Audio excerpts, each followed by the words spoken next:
In community changes and problems for curriculum development, let's look at the changes in community life. In early communities of people, generally people were united together, they were self-sufficient और interdependence बहुत ज़्यादा नहीं था. Generally they used to live together और बहुत ज़्यादा face to face interaction होती थी. आपस में फ्रेंडशिप भी होती थी, अफेक्शन भी होती थी और पूरी कम्युनिटी एक जिस्म की तरह सोचती थी.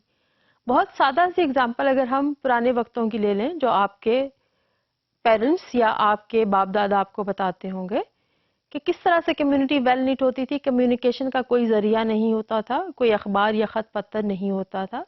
किसी भी कम्युनिटी में अगर कोई फर्द जख्मी हो जाता था किसी भी तरीके से तो बाय वर्ड ऑफ माउथ वो इन्फॉर्मेशन पूरी कम्युनिटी में पहुंच जाती थी.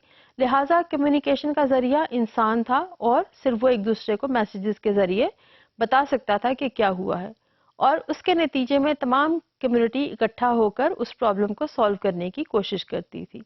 जब इतनी वेल निट कम्युनिटीज थी और इतनी क्लोज कम्युनिटीज थी तो वहाँ पर इंडिविजुअल बहुत ज़्यादा कनेक्टेड था अपनी कम्युनिटी के साथ और बहुत सारी चीज़ें कम्युनिटी की पसंद और नापसंद की बेसिस पर ही की जाती थी. अगर हम 19वीं सदी के इंडिविजुअल को ले लें जहाँ पर लोग इकट्ठे रहते थे, बहुत ज़्यादा कम्युनिटीज़ में इग्नोरेंस तो थी और तालीम बहुत ज़्यादा नहीं थी. पॉइंट ऑफ व्यूज़ बहुत नैरो होते थे क्योंकि एक्सपोजर कोई नहीं था, इंटरेक्शन नहीं होती थी, इंटरडिपेंडेंस भी नहीं थी और बहुत सारे आपस में प्रेजुडिसेस भी होते थे, डिफरेंसेस भी होते थे. लेकिन उसके बावजूद the whole community used to think alike and they used to know that what are their roles and responsibilities while living in this little community and the group of people they used to be together. इन तमाम हालात के साथ साथ एक individual जो उस community में पलता था उसकी नशोनुमा, उसका कंडक्ट और कई दफ़ा उसका life span it used to depend upon the local opinions and sentiments. यानी वो उस माहौल में पैदा होता था जहाँ पर वो आइसोलेटेड मेंबर के तौर पर ट्रीट नहीं किया जाता था बल्कि उसको पूरी कम्युनिटी के रिवायात का ख्याल रखना पड़ता था और वैल्यूज़ को फॉलो करना होता था.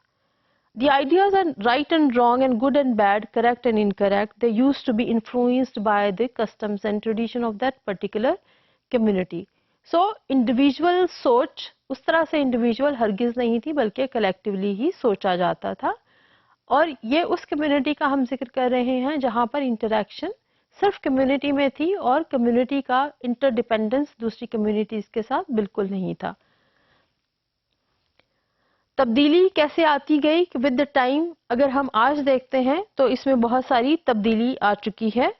ओल्ड फैशन कम्युनिटीज़ तकरीबन ख़त्म हो चुकी हैं और नई कम्युनिटीज़ बदल गई हैं जिसमें इंडिविजुअल सोच, उसके प्रोफेशन, उसकी लाइकिंग और डिसलाइकिंग, उसके प्रोफेशन और जिन लोगों के साथ इंडिविजुअल काम करता है उसकी बेसिस पे डिफाइन की जाती हैं और उससे वो बिल्कुल भी डिविएट नहीं कर सकता क्योंकि प्रोफेशन ने डिफाइन किया है कि उसका राइट एंड रॉन्ग क्या होगा, उसकी लाइकिंग या डिसलाइकिंग क्या होगी. क्योंकि अब इंडिविजुअल ने इस वेल निट कम्युनिटी से निकलकर एक इंटरडिपेंडेंट और उस कम्युनिटी में जिंदा रहना है जहाँ पे डिवीजन ऑफ लेबर बहुत ज़्यादा हो चुकी है और यहाँ पर इंटरडिपेंडेंस उसकी प्रोफेशनल लाइफ के लिए भी बहुत ज़्यादा ज़रूरी है.